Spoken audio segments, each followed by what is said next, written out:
Hey, so day 45, I believe, first day of chemo went fairly well, other than the fact that on the second medicine, I broke out in hives and I felt like my face was on fire. And we remedied that real quick. They actually gave me a bunch of meds with Benadryl that made me really dizzy. I'm not used to taking Benadryl or any of those drugs for that matter. But I have a cute little fanny pack here that has the medicine in it, and I'll be wearing that until Wednesday afternoon, I think at 2:30 or something like that. So the regimen goes this week for the 2 days, and then I have a week off, and next week I have to go in for blood work, and I have an iron deficiency, so he's going to do some iron infusions. And the PET scan is next week as well.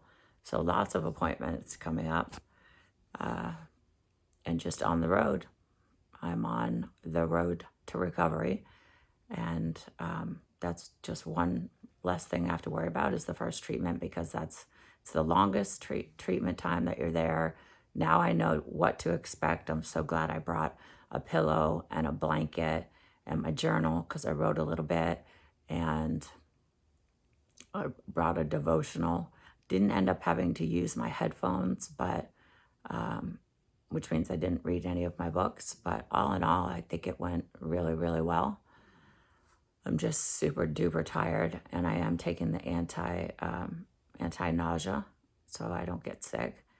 And I'm trying to get food. To me is I can't stomach it right now, but I know that nutrition's important. So I was able to drink a protein shake, and I got to finish my water. It's my messy nightstand here that has all my junk on it. So I'm going to try to drink the rest of this tonight. This is 33 ounces. And what that water does, not only is it good for you, so I don't have my tripod, so I apologize if it's all wiggly. So what that does, it flushes out, obviously, the toxins that are in my body, because chemo is toxic.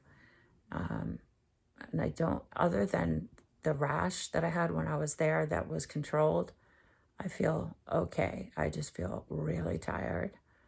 And when I move around, I kind of get winded a little bit, but I'm really trying to take in those deep breaths, which I'll do before bed tonight as well, and try to get those in all the way from the diaphragm. You know how you can take a breath like that, but really I need to be taking breaths like all the way from the bottom of the diaphragm, not diagram. And chemo brain is real. Like, I know the answers to some things. My husband was asking me some questions. My circle that I have my group text with my mom and my best friends and the girl's father, that's my inner circle, and that's where I share all my updates with them. And I know I have a ton of messages, but hoping that these updates, the people that are interested, they'll watch the updates, because when you have upwards of 20 messages saying, how are you feeling? It's just not sustainable to answer every one of them. So I'm probably not going to do that. And I will encourage you to come here to YouTube if you want to watch my journey, if you don't have enough information in the Facebook stories.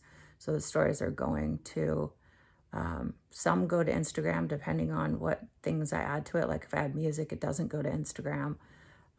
But most of the time it does go to the IG stories and Snapchat stories, because that's where I start those, because they save automatically to my phone. So I'm trying to kill all kinds of birds with one stone. And I hope I sleep well tonight. But I appreciate all your support, everyone that's watching. And I couldn't do it without the encouragement of my social family, my family in real life, my friends, people that are praying for me, literally praying for me when I talk to them on the phone. We're doing prayer together. So I got to keep my faith, and I'm good.